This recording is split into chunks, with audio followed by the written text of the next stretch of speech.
Hey everyone, and welcome back to my channel, Lazy Cat Reactions. So this is episode 11, The Silent Partner. Amy learns Peter was offered a job in Calgary, but didn't accept.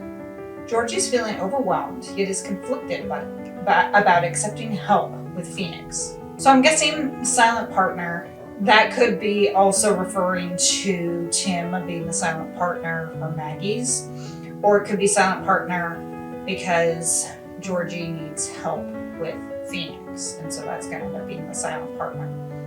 Now, they live in Calgary, right? Is that because it says Amy learns Peter was offered a job in Calgary but didn't accept. And so if they live in Calgary, it's like, well, maybe he didn't accept because maybe the money wasn't right.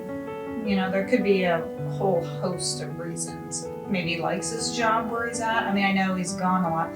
And you know, they were saying about the absent father because he travels a lot for work. And it's like, you know, there are a lot of people out there who do that. And this was in the last episode, of course. There are a lot of people who travel for work and some who travel frequently.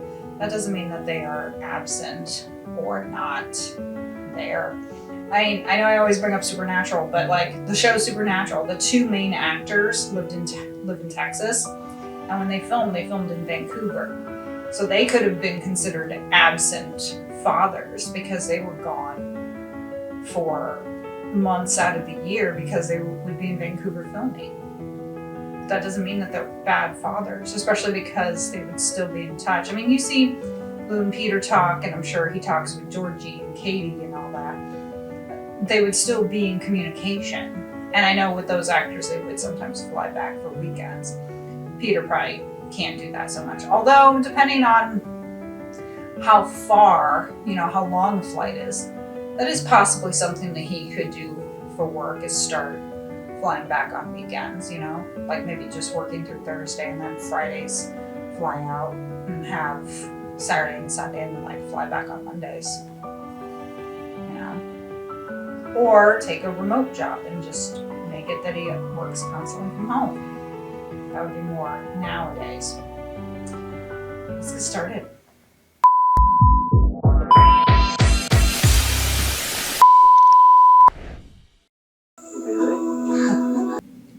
$41,000 is a lot of money. And you know that something's going to happen and Caleb is going to have to pay that money back. You know, Ty was saying that it'll bankrupt Caleb. And I'm thinking, yeah, and that's exactly, I think, what Jesse's planning. I think he's planning it. Revenge. Because, you know, he said that's for dumping my sister or hurting my sister. And I'm like, she hurt him. She dumped him. It wasn't the other way around. I mean, technically it was when she came back. But that was only because he had already been hurt. If she hadn't hurt him, they would still be together. He'd still be your brother-in-law. So I think he's going to do it deliberately to try to get revenge on Caleb for hurting Ashley. So I like that Ty said that he wasn't going to cash the check, and you know, and he's like, he can just write you another check, and it's like, yeah, he can, but only if he has the money. But 41 grand, I was like, damn, you know, like that would definitely go towards their wedding, or if nothing else, definitely pay for vet school. You know, thinking, man, I'd like to see that much money. Hand me a check for that much money, I'd be really happy for that. I like how it's called the silent partner. So Ty may end up being the silent partner. So, boss. Maybe you can get one of your friends to help you out. How about that, Olivia? Olivia's not a friend. No way. I like how she has her hair down. That's unlike Georgie. She's starting to wear her hair down. Which, of course, is not what Peter said. But at the same time, it's like, if he made an offer and Peter isn't interested, he could say, yeah, there really wasn't an offer or anything. But, he could be looking for more money. Maybe he figures that in Calgary it's not worth it. I don't know.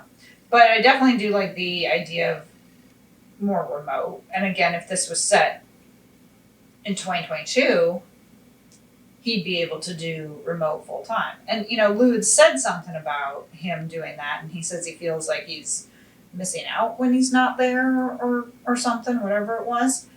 And I'm just thinking, like,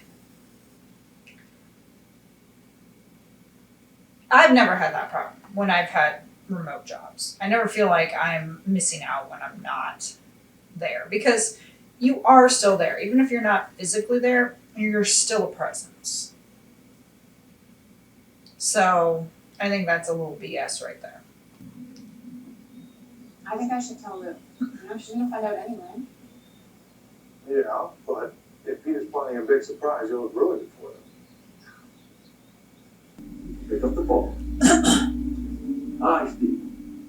It's Georgie. I want to tell you how sorry I am. And how Why don't you take that advice, Jack? And I promise I won't wreck things anymore. Done. Well, where are you going? I don't condone what he did, but maybe he had a reason. I mean, here's the thing. Lou is pushing for this, and I get it. But Peter was even saying, like, he has a good thing going. And Lou made valid points that he can leave and decompress, and she can't. So, obviously something will work out. They will figure something out. But, like, again, I don't get why he can't just be remote. He says, oh, I feel like I'm missing out if I'm not there. I'm like, missing out on what? You still have the work to do. What do you feel like you're missing out on? Maybe make it that you work remotely and go up once a month. Go up and stay every Monday and Tuesday or something and then fly back once a month. I think Lou would be more amenable to that. Because the rest of the time he's there and he can help out and work. It was interesting that she mentioned about them getting a house because, as we know, they tried to get a house and then that fell apart and they haven't really done much with it since. So it's nice to see that she was kind of discussing that again. But I like how Amy says about Tanner Gunn, he's so full of himself, like I wouldn't work for him. And I also like what he said, what Tanner said, how he said, in my life, I've gotten so many yes men that I need people to say no to me occasionally. And that did make me think of Ahmed, believe it or not. Because Ahmed said something similar, and I don't think we haven't seen the last of him. I think he's coming back. He said that he wants people who tell him no.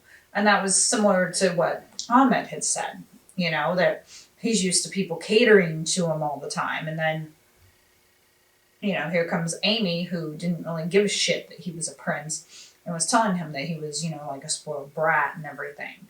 And he liked that. He wanted someone to be real with him. And I could see that. I could see that happening in royalty, that they get tired of always getting people to say yes and everything because people are scared about their jobs or their lives or whatever. And so they just say what you want them to, or what they think you want them to say. Sometimes it's okay to tell royalty, like, I don't really think that's a good idea, Sometimes they'll be like, you know what? Yeah, I didn't think of it that way. You're completely right. And they do want that. So I kind of like how Tanner had said that, but that did kind of make me think, that's similar to what Ahmed said. Like I said, we're not done with him, I don't think. I'm surprised he hasn't brought assault charges against Tom. This is for you. Give it to him in cash. But the fact he would be able to give him all that in cash, I mean, maybe it's different in Canada, but if he took out more than $10,000, Lou said that their marriage is like based on lies and deceit, which isn't totally true. Okay, maybe he did lie about the job offer. That doesn't mean that the whole marriage is a lie. You got married because you love each other. Unfortunately, some factors have come up and you do need to discuss. That's why I'm saying about marriage counseling. And it looks like here in the next episode, it says Lou confronts Peter about his lies and choosing to further his career in Vancouver, which is about time. But I'm also thinking, like, if it's really that bad, they should look at marriage counseling and talk about what's going on, because that is absolutely correct. Communication is key in a marriage or in any type of relationship. You need to be able to talk and discuss good and the bad. And, Peter doesn't seem to want to do that. He seems to just kind of want to run away, because he had kind of hinted there about things not working out. And he hasn't brought it up since, so maybe he was, maybe he was thinking, oh, maybe it's not as bad. But again, it's like, people call it quits way too easily. And Lou, I think, will try to do what she can, which is why I'm saying, why suggest marriage counseling. The two of you go to discuss your issues. Some couples go to counseling and end up stronger than ever and better than ever because they went through it. And unfortunately, it happens. Life gets in the way, Amy said to Ty, let's always tell each other the truth, never be like Lou and Peter, tiptoeing around the truth. And it's like, sometimes that's what you need, is you just talk about it, you go to the counseling, and then it makes you better, because then you see where both are coming from. And you can kind of start new, start fresh. Maybe it'll work, maybe it won't. But it's something that they need to try. They need to try counseling to get to the heart of it, And they both have to be willing to compromise a bit. Both of them. Like, again, maybe Peter is still working for that company in Vancouver, but doing it remotely and maybe going there once a month. And Lou maybe needs to,